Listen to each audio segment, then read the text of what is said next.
සුබ දවසක් පුතේ. ගිය සතියේ අපි පාඩමක් දැම්මා.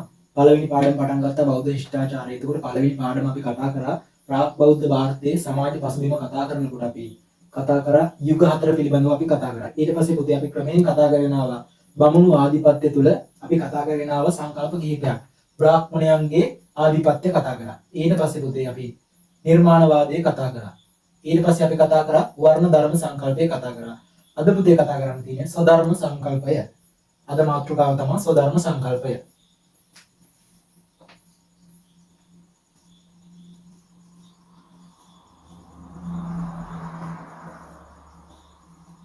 ස්වධර්ම සංකල්පය. එතකොට පුතේ මේ ස්වධර්ම සංකල්පය කියන්නේ මොකක්ද කියලා ඇහුවොත් ස්වධර්ම සංකල්පය කියන්නේ පුතේ ඔයාලට වර්ණ ධර්ම කියලා එකක් මම කියලා දුන්නා මතකද? වර්ණ ධර්ම කියන්නේ මොකක්ද?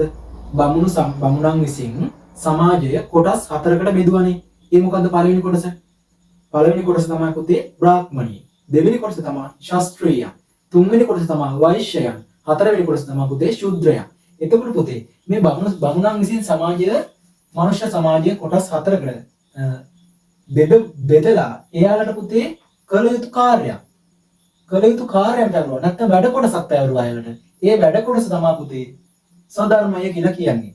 ඔන්න කෙටියෙන් කිව්වොත් පුතේ ඒ වංශිකයන්ට අදාළ වැඩ කොටස. එහෙම නැත්නම් ඒ වංශිකයන්ට අදාළ කාර්ය කොටස තමයි පුතේ මේ ස්වධර්මය කියලා කියන්නේ. එතකොට මොන වංශිකයන්ටද?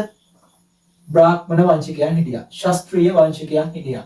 වෛශ්‍ය වංශිකයන් හිටියා. ශුද්‍ර වංශිකයන් හිටියා පුතේ.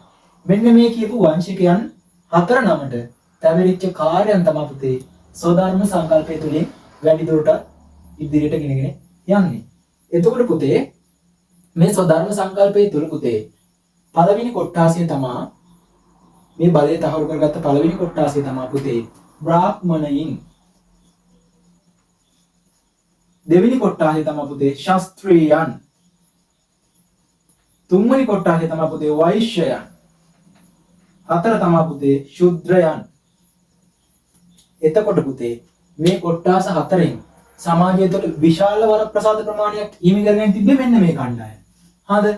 ඊළඟට දෙවෙනියට වරප්‍රසාද හිමි කරගෙන හිටියේ මේ කට්ටිය. තුන්වෙනියට මේ කට්ටිය. එතකොට මේ හතරවෙනි පාර්ශවයේ ශූද්‍රයන් මේ ශූද්‍රයන් තමයි පුතේ මේ තුන් කට්ටු ඉන්නව නේද? මෙයාලට අපි නමක් කිව්වා. කලින් පාඩමේ අපි නමක් කිව්වා මේ වංශිකයන් තුන් නමට. මොකද්ද කිව්වේ අපි? ආර්යයන් කියලා කිව්වා. ආර්යයන් කියලා කිව්වා. එතකොට මෙයාලට අපි මොකද්ද කිව්වේ? මෙයාලට කිව්වා අපි අනාර්යයන් කියලා. මෙයාලා ආර්යයන්, මෙයාලා අනාර්යයන්. ආර්ය අනාර්ය ભેදයක් අපි කතා කරා. එතකොට පුතේ මේ තුන් නමගේ එහෙම නැත්නම් මේ ආර්යයන්ගේ පුතේ වැඩ කටයුතු කිරීම තමයි මේ පැවරුනේ ශූද්‍රයන්ට. එතකොට ශූද්‍රයන් කියන කට්ටිය සමාජයේ කොහොමද හිටියේ? සමාජයේ පහත්ම තලයේ තමයි මේ ශූද්‍රයන් කියන කට්ටිය ජීවත් වුනේ. එතකොට පුතේ මේ බමුණන් විසින් මේ ස්වධර්ම සංකල්පය ගෙනලා තියෙනකොට මේක කිසිදු ඒ කියන්නේ තර්ක කරන්න බෑ මේ පිළිබඳව. අපිට මේක පිළිගන්න බෑ කියලා අපිට මග අරින්න බෑ. ඒ වගේ ආධිපත්‍යයක් තමයි පුතේ මේ බමුණු ආධිපත්‍ය තුල තිබ්බේ. බමුණු සංකල්පය තුල තිබ්බේ. එතකොට පුතේ මේ බ්‍රාහ්මණයන් විසින් සමාජයේ ඉහළින්ම හිටියා. ඊළඟට ශාස්ත්‍රීයයන් හිටියා. ඊළඟට වෛශ්‍යයන් හිටියා. එතකොට පුතේ මේ සමාජ කණ්ඩායම් වලට ආවිනිකුණ ඉගැන්වීම් කොටසක් තිබ්බා මෙයාලට. ඒ වගේම මෙයාලා කළ යුතු කාර්යයන් කොටසක් තිබ්බා. මේ කාර්ය කොටස තමයි අපි කිව්වේ ස්වධර්ම සංකල්පය කියලා. එතකොට පුතේ මේක කිසිම අපිට මේ පිළිබඳව තර්ක කරන්න බෑ.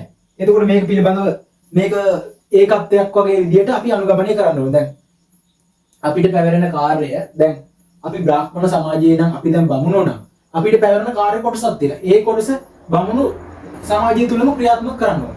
අපි ශාස්ත්‍රීය වංශිකයෙක් නම් පුතේ අපිට පැවරෙන කාර්ය විතරයි අපි කරන්න ඕනේ. අපිට බෑ පුතේ මේ බ්‍රාහ්මණයන්ගේ කාර්ය කරන්න. ඒ වගේම අපිට බෑ ශූද්‍රයන්ගේ කාර්ය කරන්න. සමාජයේ තියෙන ඉන්න පහත්ම කුලේ ශූද්‍ර කුලේ නේද උඩ.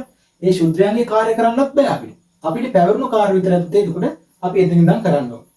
එතකොට පුතේ මේ ස්වධර්ම සංකල්පය වැඩි දුරටත් පුතේ මේ ස්වධර්ම සංකල්පය වැඩි දුරටත් තහවුරු කරලා තියෙන්නේ මනුස්මෘතිය ඒ වගේම භගවත් ගීතාව මනුස්මෘතියයි භගවත් ගීතාවයි කියන පුතේ ග්‍රන්ථ දෙකේ තමයි මේක වැඩි දුරටත් තහවුරු කරලා තියෙන්නේ. මොකේද එතකොට මනුස්මෘතියයි භගවත් ගීතාවයි කියන ග්‍රන්ථ දෙකේ තමයි පුතේ මේක වැඩි දුරටත් තහවුරු කරලා දෙන්නේ. එතකොට මම ඔයාලට කිව්වා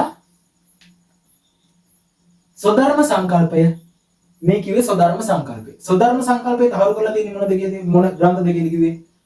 මනුස්මෘතියයි භගවත් ගීතාවයි කියලා කිව්වා. ඊට පස්සේ පුතේ මම වර්ණ ධර්ම කිව්වා නේද? වර්ණ ධර්ම මොකේද ඒක සඳහන් කරලා තියෙන්නේ?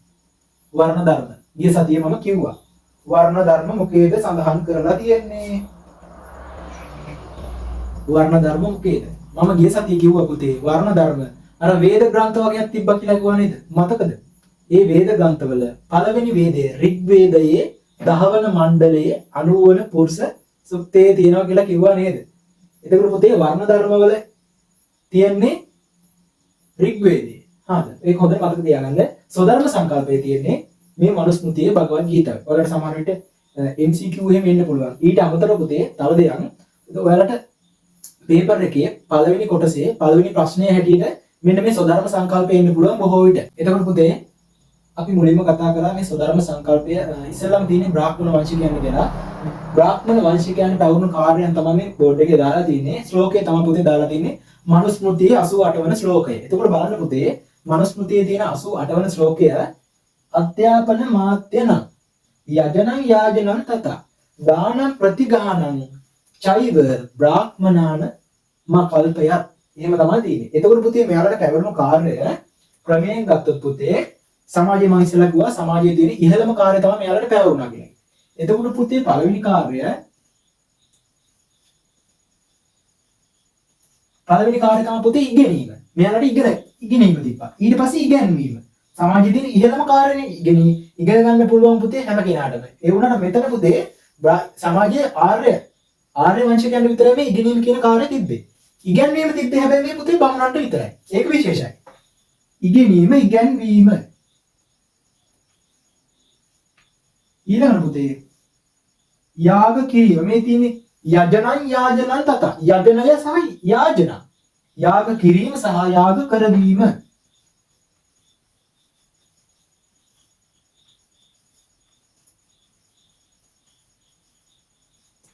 යාග කිරීම සහ යාග කරවීම. හතරවෙනි තමයි යාග කරවීම. ඊට පස්වෙනි එක තමයි පුතේ දානම් ප්‍රතිගානං චෛව. දන් දීම සහ දන් දෙන්නත් පුළුවන්. දන් පිළිගන්නත් පුළුවන්.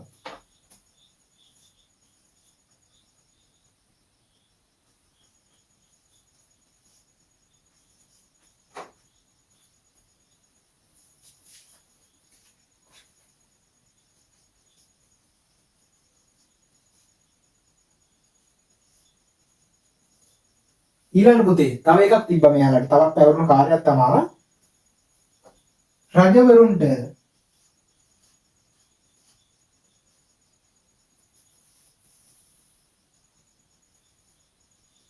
අර්ථයෙන් ධර්මයෙන් අනුශාසනා කිරීම. මෙතන පුතේ ඊටමදී ඒක මම මකලා මෙහෙම කියන්නම්කෝ. හත්වෙනි කරුණ තමයි රජවරුන්ට අර්ථයෙන් ධර්මයෙන් අනුශාසනා කිරීම.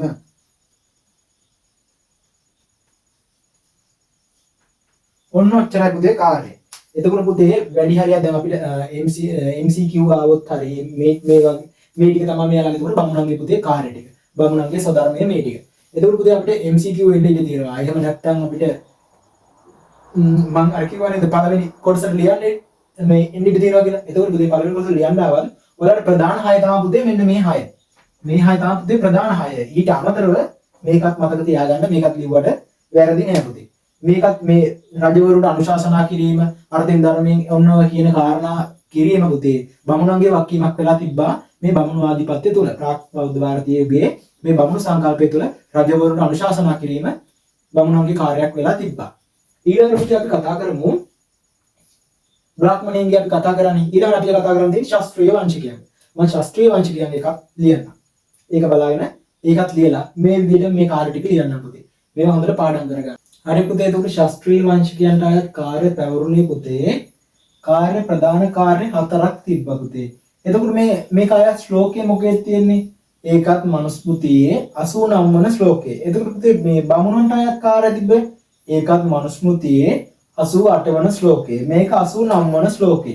එතකොට පුතේ මේ ශ්ලෝකයේ බලන්නකො මේ පූජානම් රක්ෂණම් දානම් මිද්‍යා ධාන මේ වච විෂයේසු ප්‍රතස්තිස්ව ශාස්ත්‍රීයං සමායතං. එතකොට පුතේ බලන්න පළවෙනි එක කියනවා ප්‍රජානං රක්ෂණං දාන. ප්‍රජානං රක්ෂණං දාන කියන්නේ පළවෙනි එක ප්‍රජානං රක්ෂණං දාන. අපි ශ්ලෝකයෙන් ගත්තොත් ප්‍රජානං රක්ෂණං ප්‍රජාව ආරක්ෂා කිරීම. එතකොට මොකක්ද දැන් කියන්නේ? ප්‍රජා පාලනය. පළවෙනි කාර්යය තමයි පුතේ මෙයා ළඟ මම මෙහෙම ලියන්නම් මේ පැත්තේ ඉස්සලා වගේම ප්‍රජා පාලනය.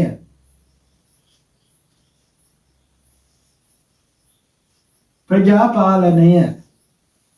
ඊළඟට පුතේ මිත්‍යා ධාන මේ වච මෙයාලට තිබ්බා. මෙතන තිබුණා තව එකක්. ප්‍රජා පාලනය. ප්‍රජාව ආරක්ෂා කිරීම. ඊටම දන් මෙයාලට දන් දෙන්න පුළුවන්. හැබැයි මෙයාලට දන් පිළිගන්න පුළුවන්ද? දන් පිළිගන්න බෑ. දන් පිළිගන්න පුළුවන් මොන කට්ටියටද? බ්‍රාහ්මණ කට්ටියට. මෙතන තියෙනවා එතකොට මෙතන පළවෙනි එක මෙතන දෙවෙනි එක. දන් දීම. මෙයාලට දන් දෙන්න පුළුවන්. දන් දීම තිබ්බා. ඊළඟට පුතේ තිබ්බා මිත්‍යා ධාන මේ වචන. මෙයාලට ඉගැන්වීම තිබ්බද? දැන් නැත්තම් ඉගෙනීමද තිබ්බේ? උගන්වන්න පුළුවන්ද? උගන්වන්න බෑ පුතේ මෙයාලට. එතකොට ඉගෙන ගන්න පුළුවන් මෙයාලට. එතකොට ඉගෙනීම තිබ්බා.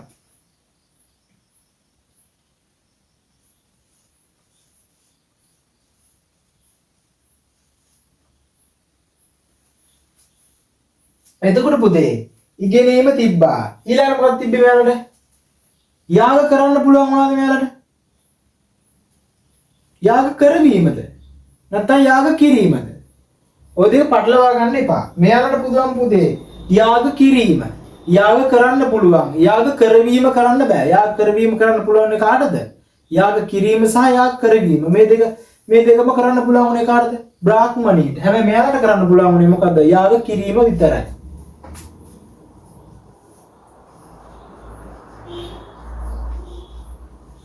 ඊට අමතරව පුතේ මෙයාලා තමා පුතේ මේ රාජ්‍ය පාලනය කියන්නේ ඔය පළවෙනි කියන ප්‍රජා පාලනය කියලා. එතකොට පුතේ මේ ප්‍රජාව පාලනය නැත්තම් ජනතාව පාලනය කිරීමේ වගකීම මේ ශාස්ත්‍රීය වංශිකයන්ට තමයි බාර වුනේ. එයාලා තමයි රජවරු වශයෙන් ක්‍රියා කරේ. එතකොට පුතේ මේ ශාස්ත්‍රීය වංශිකයන් රජවරු වශයෙන් ක්‍රියා කරන බමුණන් තමයි මෙයාලට අනුශාසනා කරලා තියෙන්නේ. එතකොට පුතේ මේ ශාස්ත්‍රීය වංශිකයන් මෙන්න මේ කියන ස්වධර්මයට අමතරව මෙයාලා මේ ප්‍රජාව පාලනය කිරීමට තව ඉගෙන ගන්න ඕනි මොනවාද?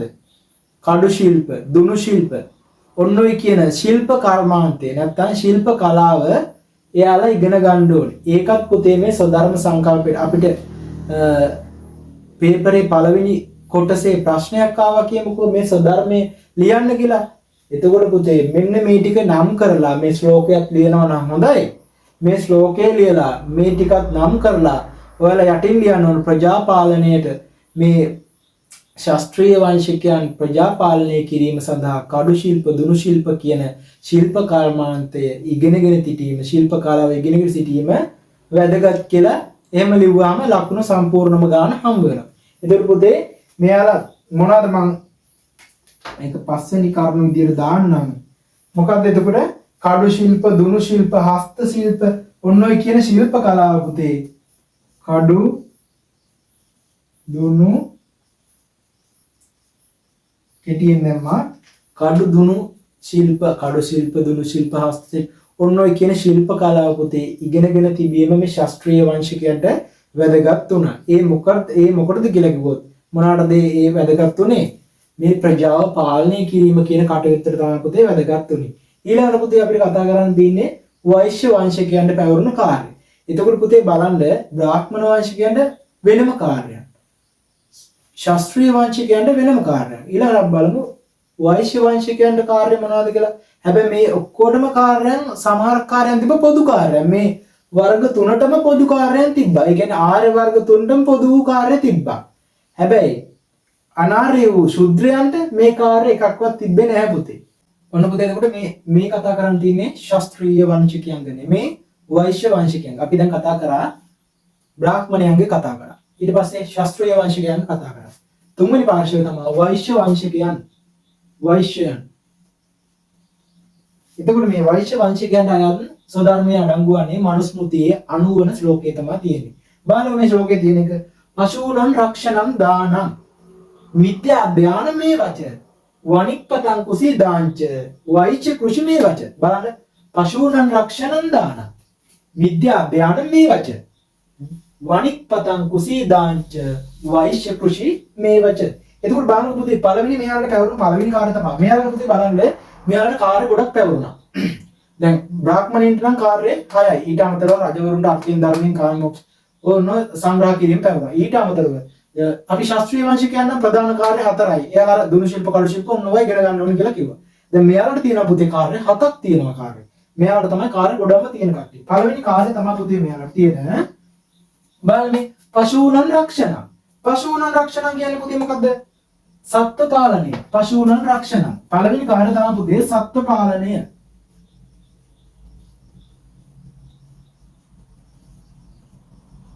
පළවෙනි කාර්ය තමයි පුතේ සත්ත්ව පාලනය. හරිද? ඊළඟට පුතේ දාන. මෙයාලට දන් දෙන්න පුළුවන් වුණා. දාන. දන් දීම. තුන්වෙනි එක මිත්‍යා ධානමේ වච. මෙයාලට පුළුවන් වුණා මොනවද? යාග කිරීම.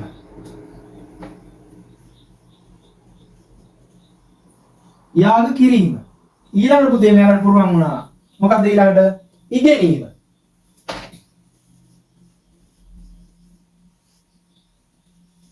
බලන්න සත්ත්ව පාලනය පළවෙනි එක.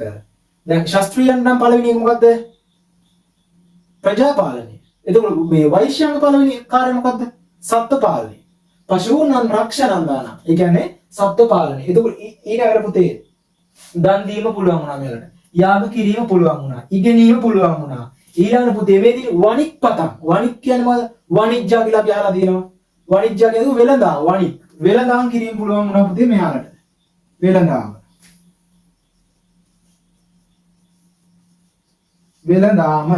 වෙළඳාම පුළුවන් වුණා. ඊළඟට පුතේ මෙයාලට හයවෙනි කාරණා පුතේ මෙයාලට පුළුවන් වුණා මුදල් පොලී කිරීම. මේ මුදල් පොලී කිරීම මෙයාලට විතරයි පුතේ. මෙයාලා වෙළඳාම් කිරීම කටයුතු කරන නිසා බලන්නකෝ මෙයාලා තමයි විශාල වැඩ කොටසක් කරන්නේ. මෙයාලා දන් දෙන්න ඕනේ. ඊට අමතරව ඉගෙන ගන්න ඕනේ. ඊළඟට සත්තු පාලනය කරන්න. ඒ කියන්නේ සත්තු ඒ වැඩ කරන්න ඕනේ. එතකොට වෙළඳාම් කිරීම කටයුතු කරන්න. පුතේ මේවට මුදල් ඕනේ නේද? ඒ නිසා තමයි මෙයාට මුදල් පොලී කිරීම කියන කාර්යයක් හම්බුනේ. මුදල් පොලී කිරීම.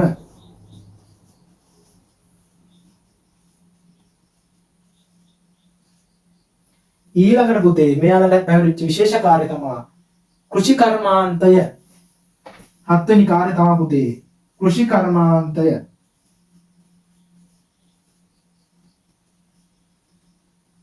එතකොට පුතේ රටක පැවැත්මට අවශ්‍ය ඊළඟ පුතේ තියෙන ශුද්‍ර වංශිකයන්ට අයත් කාර්යය. ශුද්‍ර වංශිකයන්ට අයත් කාර්ය තමයි පුතේ තියෙන්නේ. බලන්නකෝ මේ මනුස්මෘතිය එක තියෙන්නේ 91 වන ශ්ලෝකයේ. එතකොට ඒ ශ්ලෝකය බලන්න. ඒක මේවද සුද්‍රශ්‍ය ප්‍රභු කර්ම සමාදිශන් ඒ දේශාමය වර්ණම් සෘෂා මනුස්සය. බලන්න ඒක මේවද සුද්‍රශ්‍ය ප්‍රභු කර්ම සමාදිශන් ඒ වර්ණම් සෘෂා මනුස්සය. එතකොට පුතේ මේක මගින් මේ ඉදිරිපත් කරලා තියෙන්නේ මොකක්ද කියලා කිව්වොත් මෙයාලට පැවරුණු ප්‍රධාන කාර්ය තමයි පුතේ බැල මෙහෙවරකම් කිරීම කියන කාර්යය. බැල මෙහෙවරකම් කිරීම.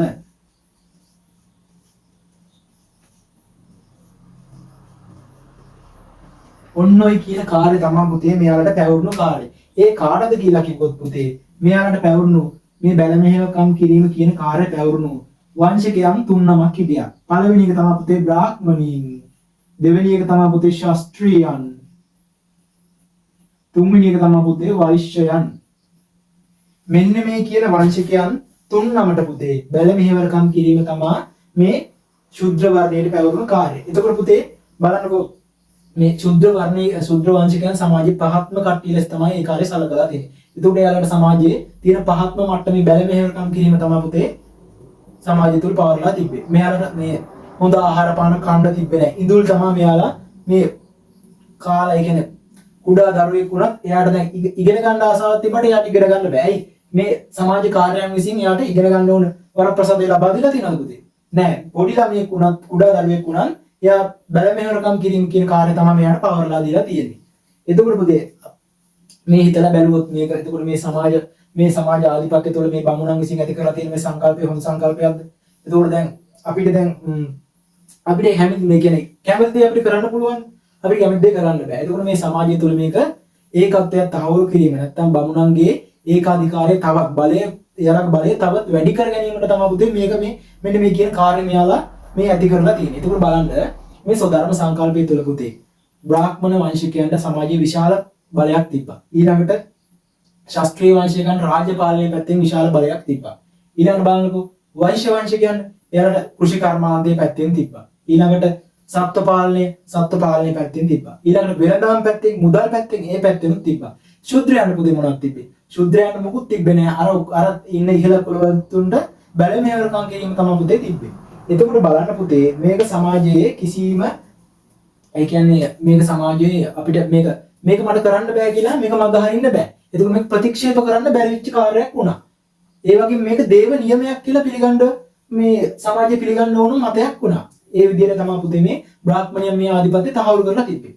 දේව නියමයක් වගේ මේක සමාජයේ මේක තහවුරු කරලා තිබ්බා. ඒ වගේම බ්‍රාහ්මණයන් තමයි පුතේ මේක සම්පූර්ණම එයාලගේ උදර පෝෂණයට මේක උපකාරී කරගත්ත දෙයක් වුණා. බ්‍රාහ්මණයන්ගේ සම්පූර්ණ ඒ කියන්නේ එයාලා තමයි වැඩි හරියක් බලනකොට එයාලට පැවරිච්ච කාර්යයන් ඉගෙනීම කරන්න එයාලට ඉගෙන ගන්න පුළුවන්. ඒ වගේම උගන්වන්න පුළුවන්. ඒ වගේම දන් දෙන්න පුළුවන්. දන් පිළිගන්නත් පුළුවන්. කවුරු හරි දෙන දානයක් එයාලට පිළිගන්න පුළුවන්. ඒ වගේම බලන්නකෝ ඉගෙනීම ඉගැන්වීම දන් දීම දන් පිළිගැනීම යාග කරන්නත් පුළුවන් පුතේ යාට යාග කරවන්නත් පුළුවන්. එතකොට බලන්න පුතේ සමාජයේ ඉහළම සිටින කට්ටිය විදියට බ්‍රාහ්මණයන් බලය තහවුරු කරගෙන තිබ්බා. මේක ඔයාලට හොඳට තේරෙන්නේ නැති කියලා මම විශ්වාස කරනවා. එතකොට අපි ඊළඟ දවසේ තව වීඩියෝ එකක් දානවා පුතේ. වීඩියෝ මේ හොඳට ඔයාලට පැහැදිලිව කියලා දෙන්න ඕන නිසා තමයි පුතේ මේ දීර්ඝ වශයෙන් මේක යන්නේ. එහෙම නැත්නම් මට සුළුවෙන් කියලා දෙන්න පුළුවන් මේක. මේ විදිහට කියලා දෙනකොට හොඳට පැහැදිලි වෙන්නේ නැති කියලා මම හිතනවා. හරිද? ඒ නිසා ඊළඟ දවසේ පුතේ අපි ඊළඟ වීඩියෝ එකෙන් අපි මේකේ තියෙනවා පුතේ සෝධර්ම සංකල්පයෙන් පස්සේ ආපත් ධර්මය කියලා. හැබැයි ආපත් ධර්මයක් ලේසි. ආපත් ධර්මය කියන්නේ පුතේ ඒක මම කෙටියෙන් කියලා දෙන්නම්කෝ. ආපත් ධර්මය කියන්නේ පුතේ දැන් මෙහෙම හිතන්නකෝ අපිට දැන් ස්වභාවික උදරයක් ඇති වෙනවා කියමුකෝ. දැන් මේ කාලේ වලට මතකයිද දිගට වර්ෂාව ඇතිවිලා ওই නායන ප්‍රදේශයන් සීරම නාය ගියා. ගම් පිටින් නාය ගිහින් මනුෂ්‍ය යම් සෑහෙන ප්‍රමාණයක් නැති වුණා. තමා කට්ටිය ඒ කියන්නේ එයාලට ගෙවල් දොරවල් යාන වාහන සේරම විනාශ වුණා නේද? එතකොට පුතේ ඒ වගේ ස්වභාවික උදරක් ඇති වුණොත් පුතේ මේ දැන් සෝධර්මය කියලා සංකල්පයක් කිව්වා නේද? ඒ සෝධර්මය කියන්නේ මොකද්ද? Tamanට කළ යුතු කාර්යයන් නේද පැවරුනේ. එතකොට පුතේ මේ කළ යුතු කාර්ය පැවරුණාට පස්සේ මේ ආපත් ධර්මය කියන්නේ මොකක් හරි මොන වගේ හරි ස්වභාවික උදුරක්. ස්වභාවික උදුරක් පුතේ ඇති වුණාට පස්සේ ඒ වගේ ආපදාපන්න අවස්ථාවකට මුහුණ දුන්නාට පස්සේ පුතේ එයාලා කළ යුතු කාර්යයන් ආයෙ පාරක් මේ වෙන වෙනම දක්වලා තිබ්බා. හරිද? මම මේක පුතේ බෝඩ් එකේ ලියන්නම්. ඊට පස්සේ පැහැදිලි කරලා දෙන්නම්. හරිද? බලන්න පුතේ තුන ආපත් ධර්මය කියලා කියන්නේ ස්වභාවික උදුරක් හරි මොකක් හරි ඒ වගේ ස්වභාවික ආපදාපන්න තත්ත්වයක් ඇති වුණොත් එයාලට ඒ අවස්ථාවේදී අර පවරපු කාර්යයන් කරන්න බැරි නම් පුතේ ඒකට විකල්පයක් ලෙස තමයි පුතේ මේ ආපත් ධර්මය කියලා නැවත ආයෙක මේ සේරගෙම පුතේ බමුණන්ගේ ආධිපත්‍ය තමයි තහවුරු කරලා තියෙන්නේ. නැත්තම් ඉහළ කුලවතුන්ගේ ආධිපත්‍ය තමයි පුතේ තහවුරු කරලා තියෙන්නේ. එතකොට පුතේ බලන්න මේ ආපත් ධර්මය කියලා කිව්වේ මොකද්ද කියලා කිව්වොත් බ්‍රාහ්මණ වංශිකයන් ඉන්නනේ බ්‍රාහ්මණ වංශිකයන් තමයි පුතේ සමාජයේ ඉහළින්ම හිටපු කට්ටිය. එතකොට පුතේ මේ බ්‍රාහ්මණයන්ට පුළුවන් වුණා සමාජයේ ඊළඟට ඉහළින්ම ඉන්න කට්ටිය ඉන්නේ. ඊළඟට ඉහළින්ම ඉන්න කට්ටිය කවුද? ශාස්ත්‍රීය වංශිකයන් හිටියා. වෛශ්‍ය වංශිකයන් හිටියා. ශුද්‍රය පහත්ම කුලේනේ පුතේ. එතකොට මේ බමුණන්ට පුළුවන් වුණා පුතේ ආපදාපන්න අවස්ථාවක් ඇති වුණාට පස්සේ තමන්ට හිමි කාර්යයන් තිබ්බනේ. තමන්ට හිමි සෝධර්මයක් අර ඉගෙනීම ඉගැන්වීම යාක් කිරීම යාක් කරවීම දන් දීම දන් පිළිගැනීම කියලා ඔන්න ඔය කියන කාර්යයන් කරන්න බැරි වුණොත් මේ බමුණන්ට පුළුවන් පුතේ මෙන්න මේ ශාස්ත්‍රීයන්ගේ කාර්යයන් කරන්න.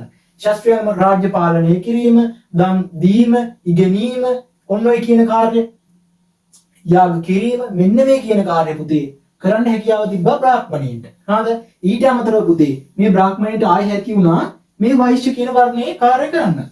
වෛශ්‍යයන් තිබ්බ සත්ව පාලනය, වෙළඳාම්, මුදල් පොඩි කිරීම, ඉගෙනීම, ඊළඟට කෘෂි කර්මාන්තය, ඔන්නෝයි කියන කාර්යයන් කරන්න පුළුවන්කම තිබ්බ බ්‍රාහ්මණ වංශිකයන්ට. හරිද? ඊට පස්සේ පුතේ ශාස්ත්‍රීය වංශිකයන්ට දැන් මොකක් හරි ආපදාපන්න තත්ත්වයක් ඇති වුණා කියනකොට ශාස්ත්‍රීය වංශිකයන්ට විතරක් ආපදේ මොකක් හරි ආපදාවක් ඇති වුණා. එතකොට එයාලා කාර්ය කරන්න බැරි වුණා එයාලා. ඊට පස්සේ පුතේ එයාලට පුළුවන් වුණා. එයාලට පහලින් ඉන්නව නේද? වෛශ්‍යයන්.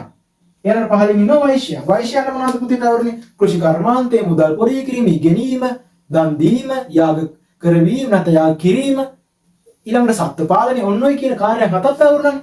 අන්න ශාස්ත්‍රීය වංශිකයන්ට පුළුවන් වුණා පුතේ මේ වෛශ්‍ය වංශිකයන්ට අයත් වූ කාර්ය කරන්න. හොඳට මතක තියාගන්න. හරිද? ඊට පස්සේ පුතේ උතනින් එනවනේ දැන් වෛශ්‍යයන්ට පුතේ ආපදාපන්න තත්ත්වයක් ඇති වුණාට පස්සේ දැන් වෛශ්‍යයන්ට පහලින් ඉන්නේ කවුද? ශුද්‍රයන්. දැන් ශුද්‍රයන් තමයි සමාජයේ ඉන්න පහත්ම කට්ටිය. හැබැයි වෛශ්‍යයන් කියන්නේ ඊට වඩා ඉහළ කට්ටිය. එයාලා තමයි සමාජයේ ආර්ථිකමය බලය සෑහෙන්න භුක්ති විඳින වෛශ්‍යයන්. හැබැයි දැන් ආපදාපන්න තත්ත්වයක් ඇති වුණොත් මොකද කරන්නේ? එයාලට පුළුවන් මේ ශුද්‍රයන්ගේ කාර්ය කරන්න. ශුද්‍රයන්ගේ කාර්ය කරන්න පුළුවන් පුතේ කරන්න පුළුවන් කියලා දැන් අපි අර වගේ මෙහෙම පහළට දාලා තිබ්බට එයාලා තමන්ට අයත් පහළ කුලේ ඒවා කරන්න පුළුවන් වුණාට ශුද්‍රයන්ගේ කාර්ය කවදාවත් වෛශ්‍යයන් කරේ නැහැ. එහෙම අවස්ථාවක් ඇති වුණා ඒ කාර්ය කරේ නැහැ කියලා තමයි සඳහන් වෙන්නේ. එතකොට හොඳට මතක තියාගන්න පුතේ දැන් ආපත් ධර්ම වලට පළවෙනි ප්‍රශ්න පත්‍රයේ පළවෙනි කොටසේ මේ වගේ ප්‍රශ්නයක් ආවොත් බමුණු ආපත් ධර්මය කියන්නේ බමුණන්ට හිමි වූ ආපත් ධර්මයේ නම් කරන්න හරි ඒක හඳුන්වන්න හරි කියලා ආවොත් හොඳට මතක තියාගන්න බමුණට අය ස්වධර්මයේ නෙමෙයි ලියන්න ඕනි. ඒ ස්වධර්මයේ කරන්න බැරි හින්දානේ එතකොට මේ ආපත් ධර්මයේ වලට ආවේ. එතකොට කියන්න ඕනි මේ ශාස්ත්‍රීයයි වෛශ්‍යයන්ට අයත් කාර්ය තමයි පුතේ ලියලා එක ඒ කාර්ය නම් කරන්න ආවොත් නම් කරන්න ඕනි. එහෙම නැත්නම් නම් කරන්න ආවත් පුතේ මෙන්න මේ ආපදාපන්න මේ වගේ තත්ත්වයක් ඇති වුණාට පස්සේ තමන්ට හිමි වූ කාර්යයන් කරන්න බැරි හින්දා තමන්ට පහලින් ඉන්න කුලවතුන්ගේ කාර්යයන් කිරීම තමයි ආපත් ධර්මයේ නමින් හැඳින්වෙන්නේ කියලා කෙටියෙන් ලියලා එන්නේ කාර්ය නම් කරපුවාම ලකුණු 5ක් නම් දෙන්නේ 5ම දෙනවා. 4ක් නම් පුතේ 4ම දෙනවා. ඒ වගේ හොඳට මතක තියාගන්න. එතකොට පුතේ ආපත් ධර්මය කියන්නේ ඔන්න ඔකයි. මේ බමුණු සංකල්ප අමාරු නෑ. අර ශ්ලෝක එහෙම තියෙන ඒවා තමයි පාඩම් කරගන්න තියෙන්නේ. ශ්ලෝක පාඩම් කරේ නැතුව වුණත් විභාගයේ ලියන්න පුළුවන්. හැබැයි තමන් දක්ෂ වෙන්න ඕනි ඒකට. තමන් හොඳට වේගෙන් ලියන්න පුළුවන් වෙනවනේ. අනිවාර්යෙන් දැන් මේ BC කියන විෂය ලියන්නම තමයි තියෙන්නේ. ඒ කියන්නේ කාලය පොඩ්ඩක්වත් අපත යන්න නැහැ.